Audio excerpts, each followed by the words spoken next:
मायके में ननद आई है। ये कहानी शुरू होती है ज्योति भवन से, जहाँ सिर्फ और सिर्फ ज्योति का राज चलता था, और चलता भी क्यों ना। तेरे पैदा होने के बाद ही बना है ये घर। तू तो लक्ष्मी है हमारी, और तू ही नाराज हो जाएगी तो कैसे चलेगा। चल अब बता, कौन सी लड़की सही रहेगी तेरे भैया के लिए। मैं क्या बताऊं मम्मी, शादी तो भैया को करनी है। क्या बताऊं क्या? जैसे कि तेरी मर्जी के बिना मैं किसी लड़की को सिलेक्ट कर लूंगा। हाँ, ज्योति भवन में तो वही आएगी जो मेरी प्यारी बहना को भाएगी।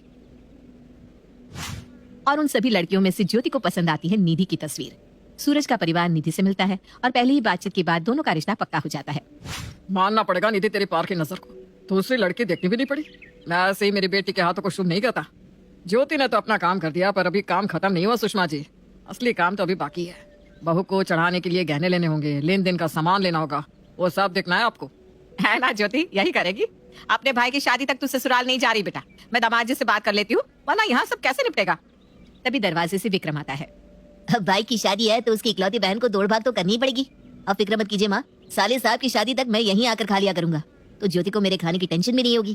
पर हाँ, शादी के दूसरे दिन अपनी बीवी को ले जाऊंगा, मैं पहले से कह देता हूँ। यूं तो ज्योति की शादी को साल भर होने को आ रहा था, पर आज भी वो अपने मायके में सबकी चहीती थी। उसके बिना उसके मायके में पत्ता भी नहीं हिल सकता था।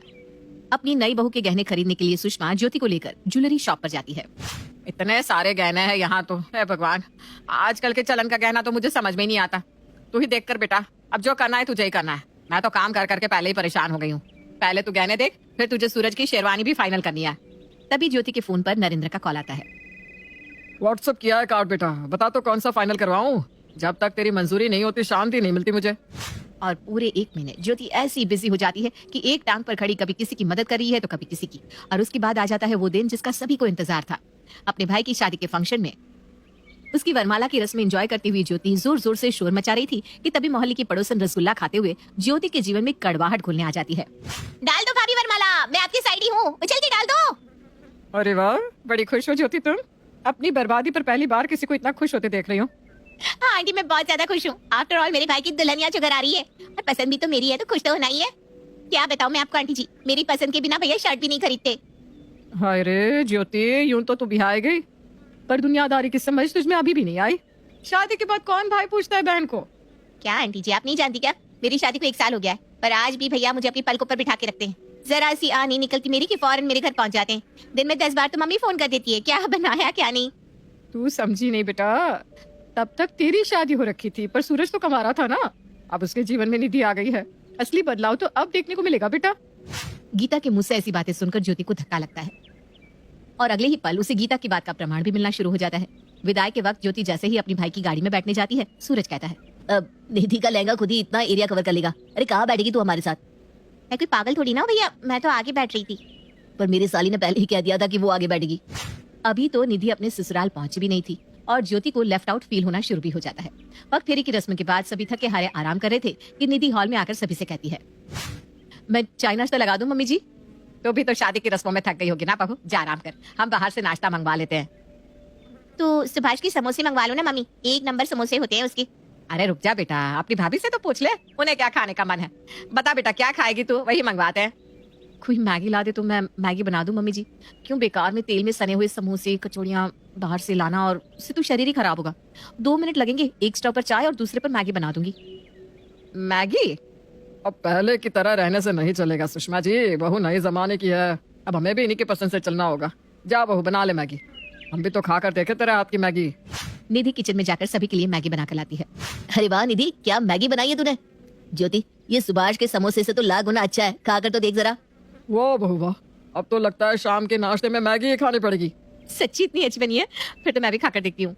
निधि को साड़ी पहनने की आदत नहीं थी, इसलिए वो जैसे ही मैगी खाने के लिए फॉक उठाती है, उसका दुपट्टा मैगी की प्लेट पर गिर जाता है। वो फिर से पल्ला हटाती है और जैसे ही फॉक अपने मुंह में डालने जाती है, उसका पल्ला फिर से खाने की प्लेट पर आ जाता है, जिसे देखकर सुषमा कहती है, अरे नहीं पहनी जा रही साड़ी बहू, तो कुछ और पहन ले। हैं? मम्मी ने कहा था कि शादी के बाद साड़ी पहनना, इसलिए बस साड़ी लेकर आई हूँ मम्मी जी। ठीक ही तो किया भाभी ने, वैसे भी मम्मी पापा को साड़ी सूट के अलावा और कुछ जमता भी नहीं है। अब बहू से नहीं संभल रहा है तो कैसे पहन लेगी साड़ी सूट। चल कोई बात नहीं बहू, हम दोनों कल सवेरे जाकर तेरे लिए कुछ कपड़े की शॉपिंग कर लेंगे। फिर तो मम्मा मेरा कोई काम नहीं है इस घर में, मैं भी निकलूं? हाँ हाँ बेटा तू भी जा, वैसे भी बड़े दिनों से तू यहाँ है, दामाद जी तेरे बिना परेशान हो रहे होंगे। वाह मम्मी वाह, मैंने जाने की बात क्या बोली, तुम तो फौरन तैयार होगी। ये तक नहीं बोला कि निधि के लिए कपड़े तुम पसंद करती ना ज्योति। गीता आंटी ठीक ही कह रही थी। भाई की शादी हो जाने के बाद बहन का मायका उसका नहीं रह जाता। और नाराज होकर ज्योति अपने ससुराल चली जाती है। वो 2 दिन तक अपनी माँ को कॉल भी नहीं करती। अब समझ में आएगा मम्मी को, जब मैं कॉल नहीं करूंगी ना खुद ही सामने से कॉल करेगी। पर ऐसा तो बिल्कुल भी नहीं होता। यहाँ से ज्योति अपने मायके कॉल नहीं करती तो 1 हफ्ते तक उसके मायके से कॉल भी नहीं आता। क्या बात है डार्लिंग, इस बार तो तुम बड़े दिनों तक अपने ससुराल में टिक गई, वरना हर 3 दिन के बाद एक बार अपने मायके जाए बिना तुम रहती नहीं थी। क्या हुआ, पत्नी के आते ही साले साहब बहन को भूल गए क्या? पागल हो क्या? ऐसा हो सकता है भला? कभी भी नहीं। वो मेरा घर है, जिस घर का नाम ही मेरे नाम पर हो वहाँ किसी और की कैसे चल सकती है। अभी मम्मी को कॉल करती हूँ, जरूर हर बार की तरह उन्होंने फोन इधर उधर रख दिया होगा। ये कहकर ज्योति अपनी माँ को कॉल लगाती है। और मम्मी नाश्ते में क्या बन रहा है? अब मुझे नाश्ते की क्या चिंता बेटा, निधि ने ही सब कुछ संभाल लिया है। मुझे रसोई में जाने ही नहीं देती। जरा वीडियो कॉल कर, मैं तुझे दिखाती हूँ। आज बहू ने मुझे गाउन पहनाया है। अरे बहू जरा बताना तो वीडियो कॉल कैसे लगाते हैं। निधि आकर सुषमा के फोन से अपनी ननद को वीडियो कॉल करती है, जिसे देखते ही सूरज कहता है, अरे ज्योति से बात कर रहे हो तुम लोग? बढ़िया है, मैं अभी तुझे कॉल करने ही वाला था ज्योति। कल शाम को ठीक 5 बजे जीजा जी के साथ यहाँ पधार जाना। अभी तो बीवी आ गई है, बहन के बिना रहने की आदत डाल लो भैया। अरे तू समझी नहीं, बात यह है कि तेरी भाभी ने कल डिनर प्लान किया है, मेरे सारे कलीग्स को भी बुलाया है, तुम भी जरूर से आना। पहली बार ज्योति को ऐसा लग रहा था मानो उसके खुद के ही घर में उसकी कोई वैल्यू ही ना रह गई हो। अगले दिन ज्योति अपने मायके पहुंचती है, जहां वो देखती है कि हर तरफ बस निधि निधि निधि भाभी भाभी हो रहा था। 1 हफ्ता नहीं हुआ भाभी को आए और अभी से सब निधि निधि करने लगे। बहुत हो गया, अब मैं ऐसा नहीं होने दूंगी। ये परिवार मेरा है और मेरा परिवार मुझे भूल नहीं सकता, और भूले तो मैं याद दिला दूंगी। इस घर में सबसे इम्पोर्टेंट मैं थी और मैं ही रहूंगी। और बाकी गेस्ट के जाते ही ज्योति का अनाउंसमेंट करती है। 1 हफ्ते तक मैंने किसी से बात नहीं की और ना किसी ने पूछा कि मैंने ऐसा क्यों किया। चलो आज मैं ही बता देती हूँ। असल में बात यह है कि भैया की शादी की तैयारियों में मैंने अपनी सेहत का ध्यान ही नहीं रखा। पर जब शादी के बाद अपने घर गई तो मेरी तबीयत बिगड़ने लगी, तो मैंने चेकअप करवाया और मुझे पता चला कि मैं माँ बनने वाली हूँ। क्या तू मतलब मैं मामा बनने वाला हूँ? मेरा बच्चा, अरे सुषमा जी मैं नाना बनने वाला हूँ और आप नानी। अब आप बुढ़िया हो गई है, समझ लीजिए ओहदा बढ़ने वाला है आपका। इतनी बड़ी खुशी तूने हमें देने में इतनी देर क्यों लगा दी बेटा? भगवान तेरा लाख लाख शुक्र है। बहू के पैर तो सच में बहुत ही शुभ है। बहू आते ही हमारी बेटी के जीवन में खुशियां लेकर आ गई। मम्मी भाभी की तारीफ तो ऐसे करिए जैसे उन्होंने ही मेरे पेट में मंत्र फूंककर मुझे प्रेग्नेंट किया हो। और सभी का ध्यान अपनी ओर खींचने के लिए ज्योति बेहोश हो जाती है। फिर क्या था, होने वाले मामा जी मामी पापा नाना नानी फौरन ज्योति को उठाकर अंदर कमरे में ले जाते हैं। एक तरफ निधि ज्योति के चेहरे पर पानी की छींटे देती है तो दूसरी ओर सूरज उसकी हथेली पगथली रगड़ता है। मम्मी जल्दी से डॉक्टर को फोन करो ना, मेरी बहन और मेरे भांजे को कुछ नहीं होना चाहिए। डॉक्टर का नाम सुनते ही ज्योति फौरन उठ खड़ी होती है। तुम ठीक तो हो ना ज्योति? मुझे तो बड़ी घबराहट हो गई थी। आप सब बेकार में ही परेशान हो रहा है, मैं ठीक हूँ। चलो नितिन अब चलते हैं। कहाँ चलते हैं? तू कहीं नहीं जा रही, तू यहीं रहेगी। पहला बच्चा मायके में ही करती है बेटिया, तू नहीं जा रही कहीं। बच्चा होने तक तू यहीं रहेगी। अब चिंता मत कीजिए दामाद जी, मैं और निधि है ना, हम दोनों मिलकर ज्योति को संभाल लेंगे। अब क्या था, ज्योति को जो चाहिए था उसे वो मिल गया था। अगली सुबह सुषमा एक साड़ी वाली को अपने घर बुलाती है।